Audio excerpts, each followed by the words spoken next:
Back here to Up North at 4, and joining us now over Zoom, a favorite writer of mine, Paul Lukas of UniWatch. Now, a lot of people, I'm sure, Paul, you get this question hundreds of times, maybe even thousands of times, when people say, you write about uniforms, right? I'm sure there's questions somewhere in that vein. I know Jeff had the same question earlier today when I brought this up to him. Paul, tell us just a little bit about what you do and kind of about the work that you've done for the past couple of decades now. Yeah, in the late 90s, I had spent a lot of time writing about consumer culture, especially in terms of how it related to design, like brand design, product design, industrial design, package design. And I realized I could take that same filter and apply it to sports. But I didn't want to do a design column that happened to be about sports. I wanted to do a sports column that was about design. And that's how UniWatch was born. In 1999, it started as like a monthly column in an alt-weekly paper here in New York City, where I live.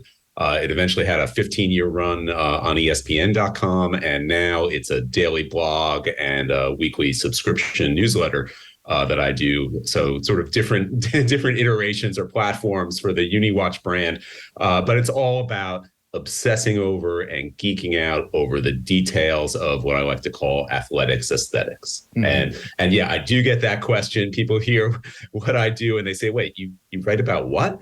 And so even after 23, that was me.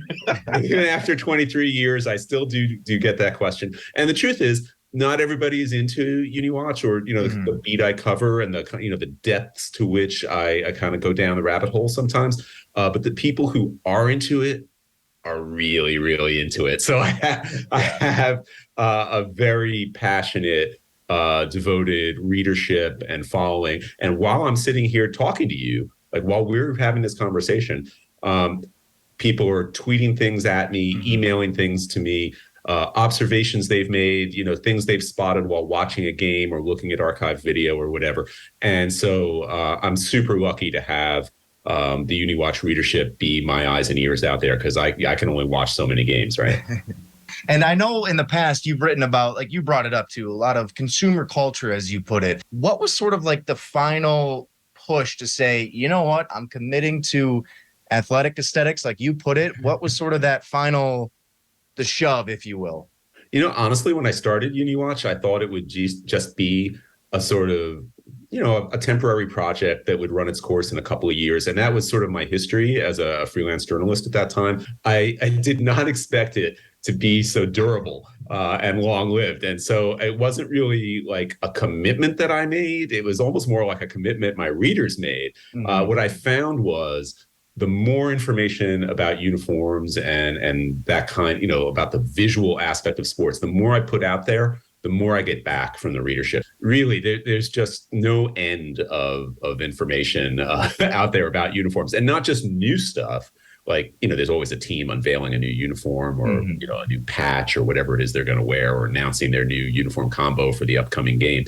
But there's also historical stuff. And in fact, on my blog today, I have a piece about how in the 70s, in 1974, the New York Yankees radio broadcaster, Phil Rizzuto, said during a game, and we have the archived audio because people save that kind of stuff and you can find it on the internet.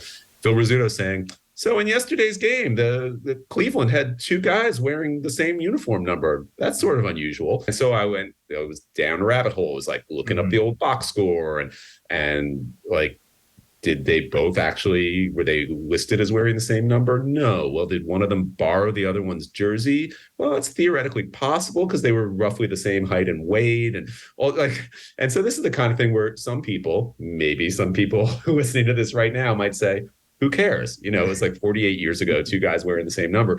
But it's the kind of like, there's a story behind there somewhere. There's a story. And that kind of story, kind of like, I get off on that. I love that kind of storytelling and research and it's easy to get excited about the Wizard of Oz. I kind of get more excited about the man behind the curtain, and that's what I'm always looking for.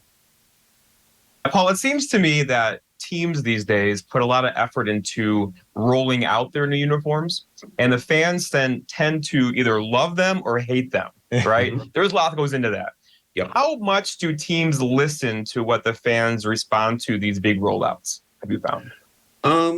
Well, first of all, we should say that the reason uniforms get much more attention now than, say, when we were kids is that, they sell them, that it's merchandised. When I was growing up, like I couldn't buy a Mets or Yankees jersey. I'm from the New York area. I couldn't have bought that if I'd wanted to, because they hadn't figured out that people would spend hundreds of dollars for a polyester shirt, basically.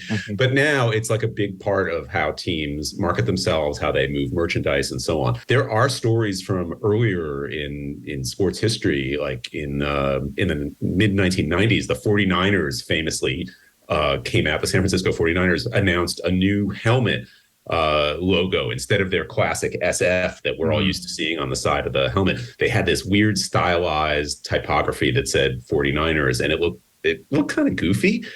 They got flooded with phone calls. That's how people expressed their outrage in those days, not on Twitter. And they pulled it. They said, all right, we're not going to do it. Nowadays, it's much harder once you're committed to something like that, because there's so much merchandise in the pipeline. You can't just say like, oops, never mind, because Modell's and Dick's and all these other places have already ordered, tens of thousands of jerseys and caps and whatever that's going to be sold, reflecting this design. So if people don't like it, I mean, obviously that's not good, but you can't really do much about it. I forget exactly when I stumbled upon UniWatch. It was almost a decade ago at this point. And I think I had first read one of your articles, and it was like a recap of some team unveiling some new uniform. I was like, oh, well, this is interesting. There's a website dedicated to this really weird topic that I find fascinating. And then the more and more I've read, like you brought up, there's a huge scope to it where it's, you start to see, like you brought up, Modell's ordered X amount of jerseys to be sold. So now, we really can't scrap this design, even if fans don't like it. Or like you brought up 40 some years ago, there's this a rock that can be turned over to find out two players wearing the same number in the same exact game. Like there's so much more to it than even I had realized when I first started reading your blog, however many years ago at this point now. And I think the last question, though, that I want to ask you, Paul, is because I could talk to you all day, but I know I got to let you go. Really could. I really could. But I think the one question I want to ask you, though, is there a story or any sort of factoid that you found in your 20 plus years of writing about uniforms that has really stood out to you the most or has been the most fascinating to you? My favorite story is it's a piece I did for ESPN, and it was the 20th anniversary of the famous Bill Buckner World Series game, and so I was working with one of the photo editors at ESPN, and he was looking at old photos because they were going to do some story about, the 20th anniversary of the Buckner game. And he noticed, like, all the photos and video you normally see are, the ball going through Bill Buckner's leg. Yeah. He found a photo of Buckner walking off the field, and he noticed that Buckner, like a lot of first basemen, had a batting glove on his glove hand, to give a little extra cushioning. Mm-hmm. And what was the batting glove? It was a Chicago Cubs glove. It had the Cubs logo, and Buckner had previously played for the Cubs. And so this was before the Red Sox had gotten rid of their curse and before the Cubs had gotten their curse. So Bill Buckner was almost asking for that ball to go through his legs. He was commingling the two most storied curses in baseball history, right? Like the worst jinxes. He was already a Red Sox player wearing a Red Sox uniform, and he was wearing an old Cubs batting glove just to bring some extra bad luck into the situation. And so that's like a really picky little detail, but I just love that story. Like, what could be better than, like, it just has so many elements of baseball lore, and it's like a geeky little detail that I can forget. Right. So to me, that's sort of my favorite UniWatch story of all time. Yeah.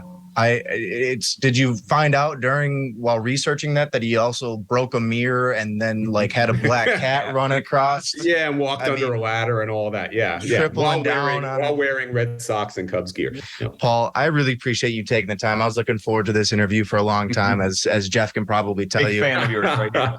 I geek out about your work probably way too much. But in the meantime, Paul, we'll let you go. We're going to take a break here and Up North at 4. We'll be right back after this. Thanks so much for having me.